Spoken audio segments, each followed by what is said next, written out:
Hi, I'm Tony, and today we're going to be making block number 6 of the Retro Gaming Quilt aLong, the Puzzle Tetrads.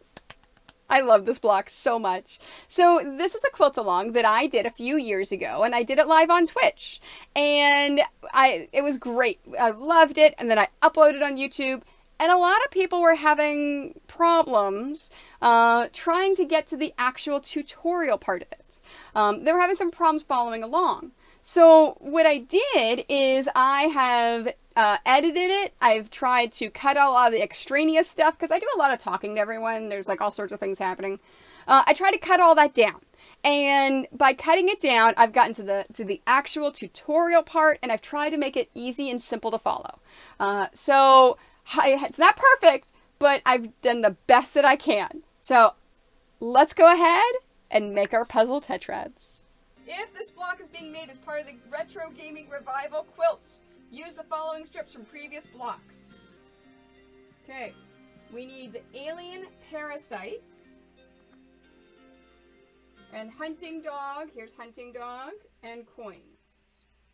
Okay, so we don't need those two. So alien parasite. We need the 2.5-inch red strip.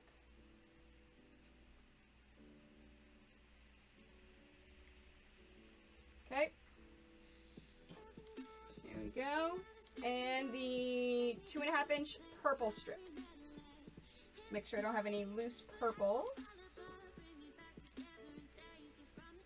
Nope. Okay, fantastic. Alright, so that is done. Alright, now for the coins.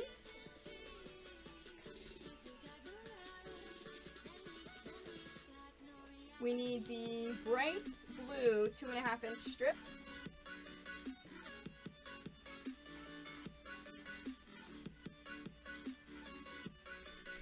Okay.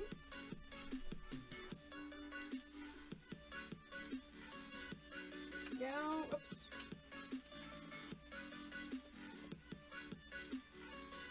There we go. Alright, and then the hunting dog, the same thing, the bright blue. It's funny, one of my testers, as I was going through these, blocks, one of my testers said, you don't have enough bright blue in the, I think it was either hunting dog, there was not enough bright blue for something. They assumed that you used the previous block, the previous strips from beforehand, and you didn't just cut new strips. Like, no, you cut all new strips. That was for one of the previous ones.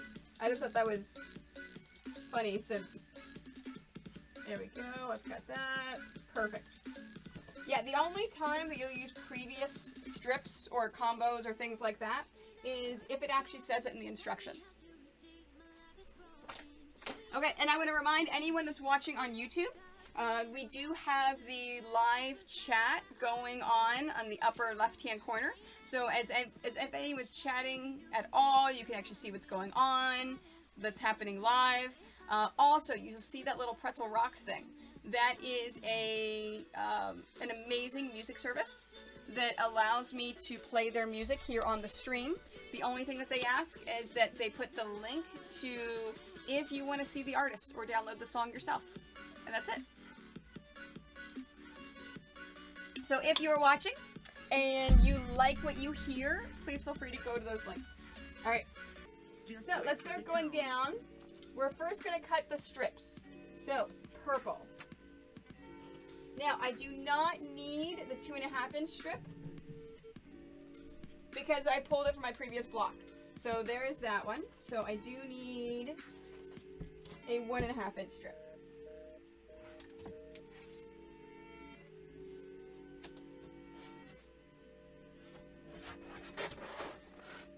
There we go.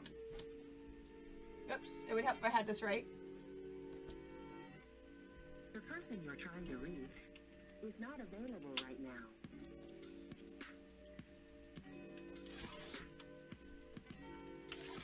There we go.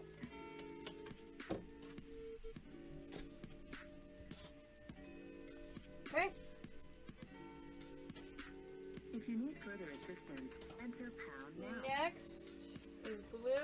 going to turn all these over. Next is blue. Now, I don't have any previous blue, so I need to cut one of each. Hello, Pixie Firefly. How are you today? Oops, wrong one. There we go. Okay, so I'm going to need one of each of the blues. And for those of you that, if for some reason, if this is the first video that you watch, if you're only doing the Puzzle Tetrads block, this ruler is the Stripology ruler by Creative Grids. It is one of my favorite rulers, and they do not sponsor me. They did not give this to me. I paid for it, but it is one of my favorite rulers to cut strips like this.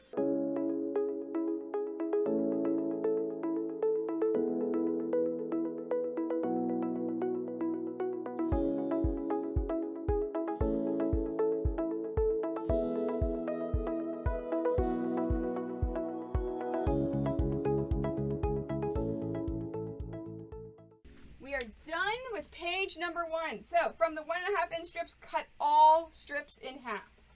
All right, let's do that first before we do anything.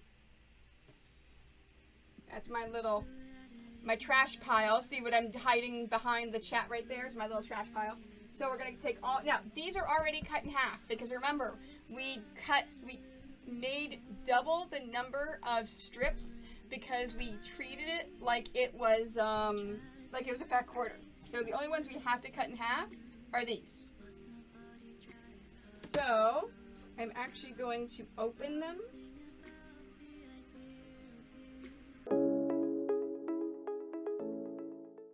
All right, so now let's cut these in half. Now that I've opened them up lengthwise, we're going to cut them in half. So I'm just going to go one after the other. Come on, get in there. There you are.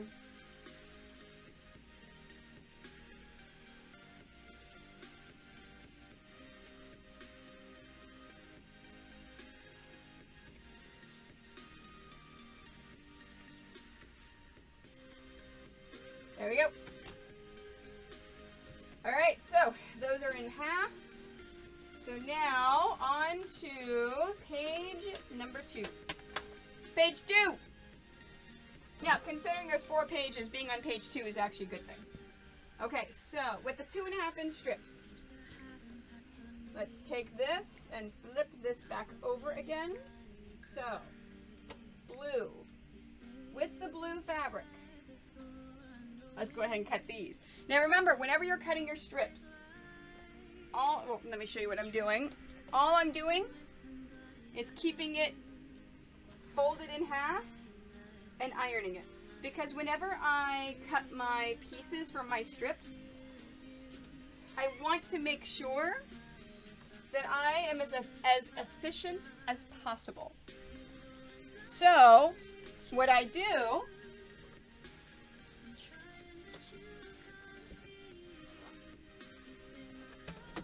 these guys all up, there we go, is I cut it folded in half. So I already have my fabric cut folded in half, and I'm going to cut it in pairs of 2. So for example, this first one, I need 7 2.5s. So I'm going to cut 4 so that I have 8. So 1, 2, 3, 4.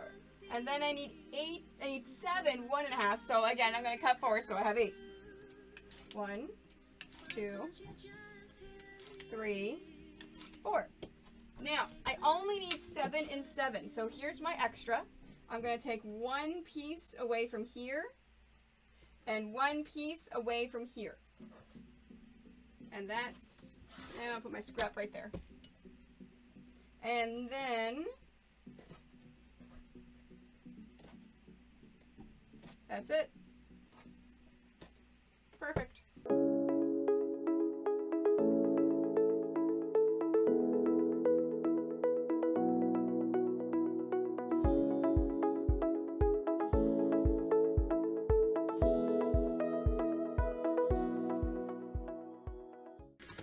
We are finished with half of page 2. Now, using the 1.5 inch strips, now we're going to start combining strips.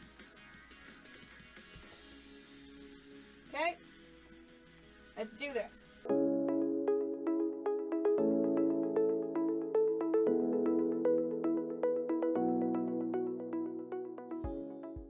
Now, in order to sew these, what I'm doing is I'm using a 1/4" piecing foot with guide. So what this means is this piece right here is a 1/4" foot, and the metal tells me exactly where that 1/4" is. While I'm sewing it, if I'm touching that piece of metal, it means that I am sewing a perfect 1/4".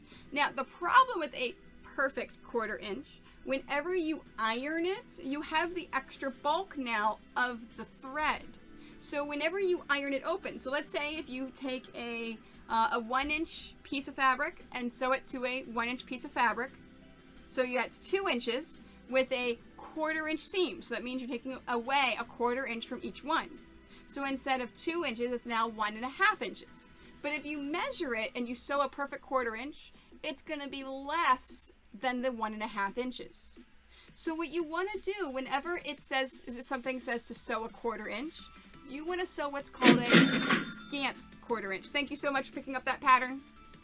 You want to sew a scant 1/4". So a scant 1/4" is just to the left of this piece of metal. So as I'm sewing it,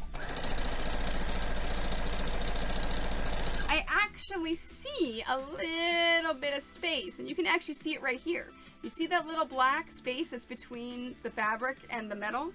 So there's actually a little bit of space between them. I'm not quite touching it. So I'm going to keep it just to the left of that metal.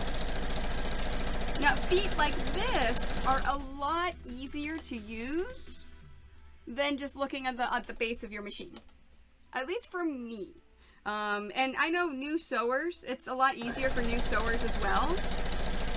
There's a couple of things that you can do for your machine. They actually have guides. They have little guides you can put on your machine. You can stick, you can move, you can do all sorts of things just to make sure that you're sewing a perfect seam. I personally like the foot.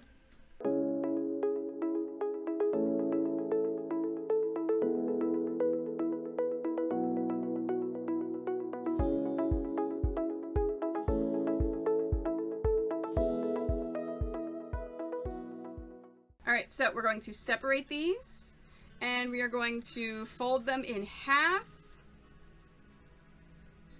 Oops. And cut it. So, even these little half strips, we want to take it, fold it in half this way. So I'm folding it in half like this, and then cutting it in half.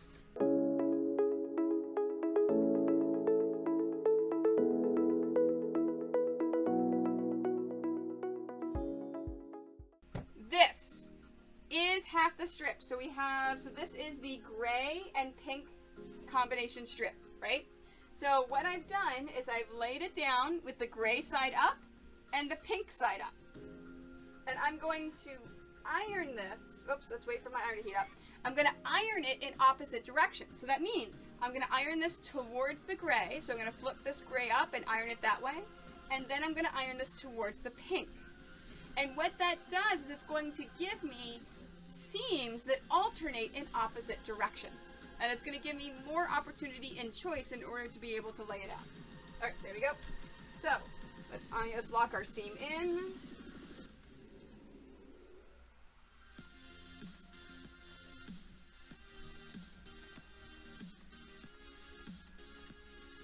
There we are. We have half of that.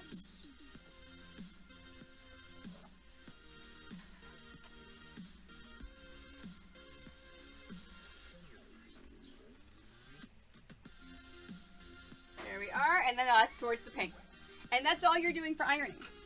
Alright, so let's line this up. Oops, that's going to be on page number 3. Alright, so looks like I'm going from the bottom up. So pink, gray. Let's cut that. 2.5.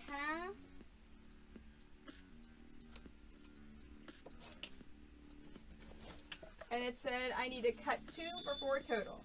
2.5, 5. There we are. So this is extra. I'm going to set that aside. That's trash. Now, for these 2 pieces that I just cut, I'm going to take this, flip it and turn it. So that this pile, my seam is going towards the pink. This pile, my seam is going towards the gray. So you see what I did there? So I lined it up, and I'll actually show you it again in a second. Actually I'll show you now. When I lined it up here, I laid down my gray and my pink, and then I took my gray and my pink, and I laid it on top. So that the seams were in alternate directions, and it was easy to just line up.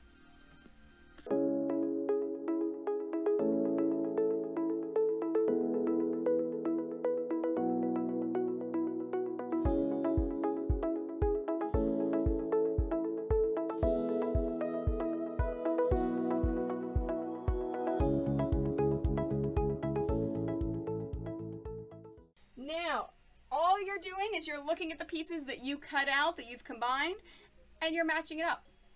So I'm going to put row number 1 here and then move it up just so you can see everything. So we've got that. Now, when I'm laying my pieces out, I'm going to group them in groups of 2. So I have 2 pieces here combined together. So it's actually like this, okay? But I'm going to group them up, and I'm going to lay them like this. Because A, it saves room on my cutting mat. I don't have infinite space. I have a very limited space. So it saves room in the cutting mat, but it also already tells me which 2 pieces I need to pin together to sew together. Okay, so it sets me up for success for the future. So I'm making future Tony happy, is what I'm doing. Now, this is the first case of, we have 2 with seams. So whenever I'm laying these seams out, I need to make sure my seams go in opposite directions so I can nest them. So what does that mean? This one, my seam goes down towards the blue. So the next one, the next blue and gray piece, I need to go up towards the gray. Okay? Just like that. So then, whenever I sew these pieces together, those seams are in opposite directions. So you see what I've done right here? Thank you for being here, Saranya. I appreciate you. And hi, Sakin. So these seams go in opposite directions so that they line up perfectly. So that if I were to do that perfectly, just like that, and sew it just like this, I'm going to get a perfect point every single time.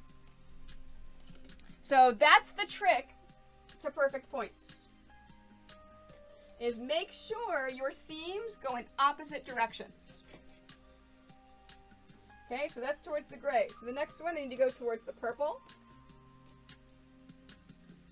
towards the gray, towards the purple,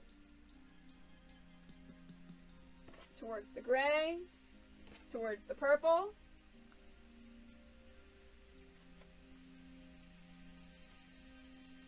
towards the gray, towards the blue, and then a gray piece. Just like that. So then now, I'm going to go ahead and pin these. So I'm going to pin them as I'm laying them out. So I'm going to be efficient. Okay? I'm going to be efficient. My arrow is going to the right. Okay? My arrow is pointing that way. And because my arrow is pointing that way, that's the way I want the seams to go. So if the arrow points to the right, I'm going to pick up that right piece, flip it over the left piece, and pin it into place. Because then after I sew it, it's already like this. I'm going to iron it just like this, and my seams are pointing the right direction. Does that make sense?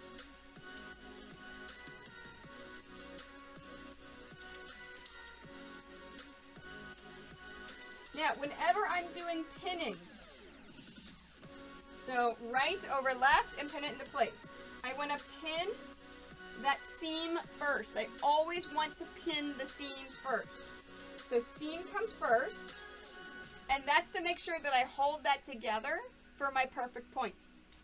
And then, you don't have to pin the edges, but I do. It's the seams that's the most important thing. So right over left, and pin it into place.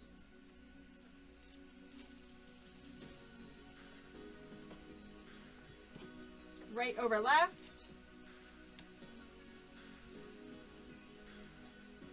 And pin it into place.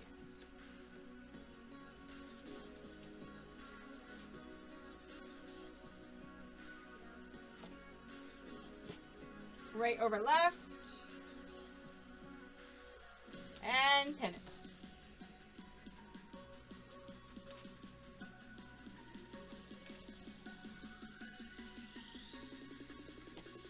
There we go. And row number 1 is done. So row 2, our arrow goes to the left. So we want to make sure that our gray and light blue piece goes towards the gray. Oh, and look, mine goes towards the light blue. I need to re-iron it. So when you re-iron it, all you do is first iron the wrong side,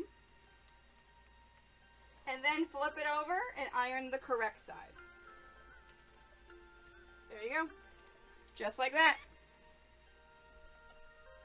And now my piece goes in the right direction. It goes towards the gray. Alright, I'm going to go down here. Gray. Light blue. Purple.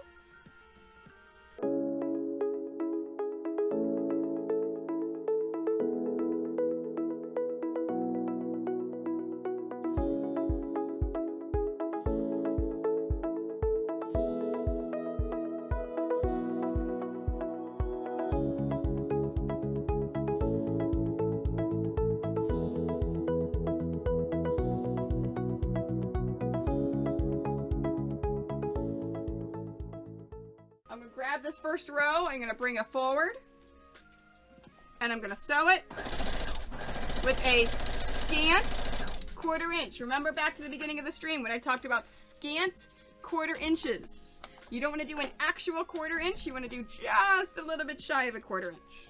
And that's going to be better for your block and be better for your piecing. Alright, so that's finished. So now I'm going to reach back. I'm going to grab row number 8 and bring it forward. I'm going to sew a single piece. Free pieces from the 9th row.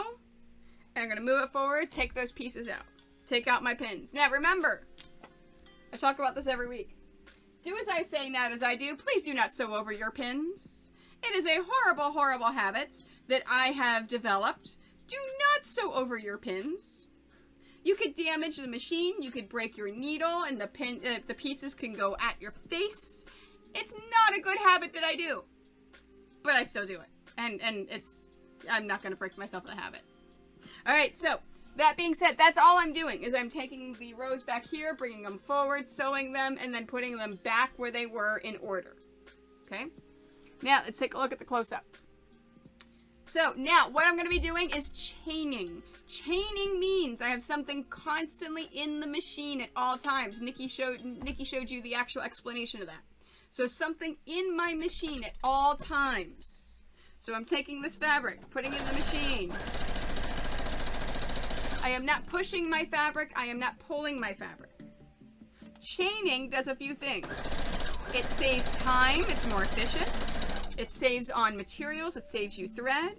The most important thing it does, though, is it seals your beginning and ends of your sewn piece. So, for example, let's remove this right here. And I'm going to use my cutting gizmo from Gypsy Quilter. I love this thing. This is actually helping me separate my chained pieces. And take my pins out, and then I will show you a close-up. Okay, so if I were to just start sewing from this area and then stop sewing, I'm going to have a gap of fabric where the thread doesn't actually sew. But in this case, see how that's sealed? And my horrible looking thumb. See how that's sealed? And it's not gapping open, it's completely closed. that is what chaining does for your pieces. So chaining is a good thing. So if you can, chain. Now, if you're quilting, chances are you can probably chain your pieces if you have tons of pieces.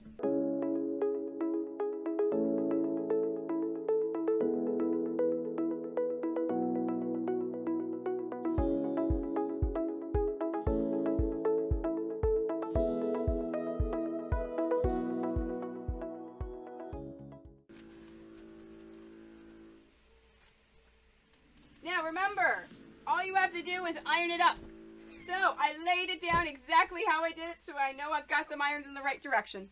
All right, so now on row number 9, there are 3 pieces because now normally if there's an odd number of pieces at this point, we do something different and I'll show you. But for today, for this row, there's 3 pieces. So we're just gonna combine them all together right now. So we're gonna take this middle piece, I'm gonna take this last piece, fold it over just like this. Yep. All right, so that one is done. It's ready to go. Let's grab row number 8.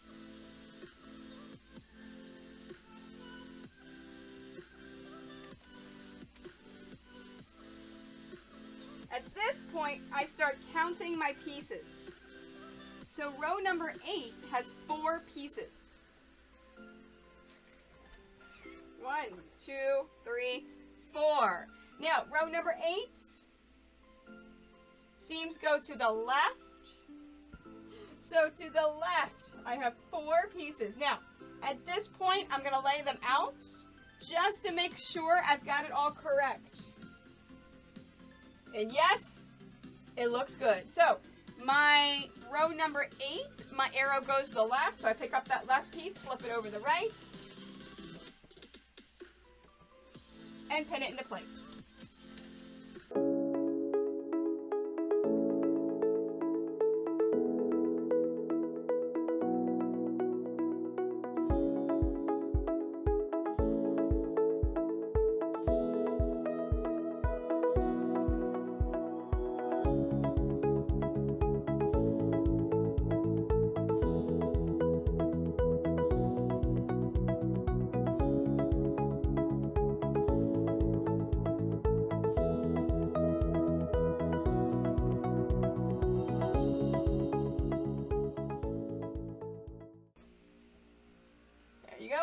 So I'm going to take this bottom row, I'm going to flip it up over,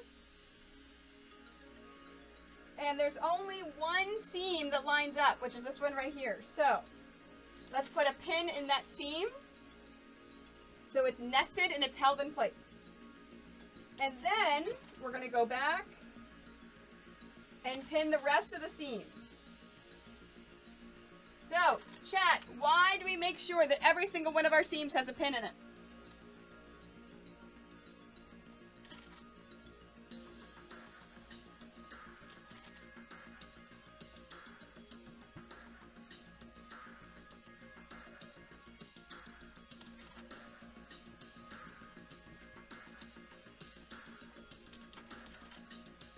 Exactly, Nikki.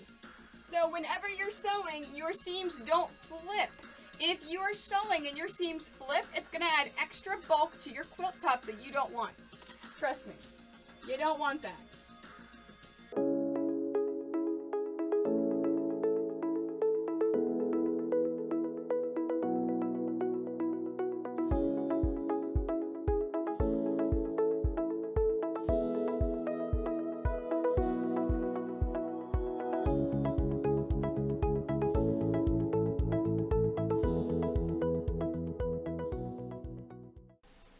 And that's our Puzzle Tetrads! Yeah! I know, if it was really the game that it was based upon, then these would all disappear. And next time I design something like this, I should probably put in some like holes or something. But thank you. Thank you so much for watching and for joining me today. Hopefully you learned how to make the Puzzle Tetrads block. Don't forget to like this video, follow my YouTube, as well as Twitter, Instagram, Facebook, my Quite Nerdy Quilters Facebook group, Twitch, where I stream live, and you can join me, and I also stream live here on YouTube. So feel free to pop in whenever I'm live and hang out. If you want to see when it is, check my social media on Mondays, and that's when I post my schedule for the week.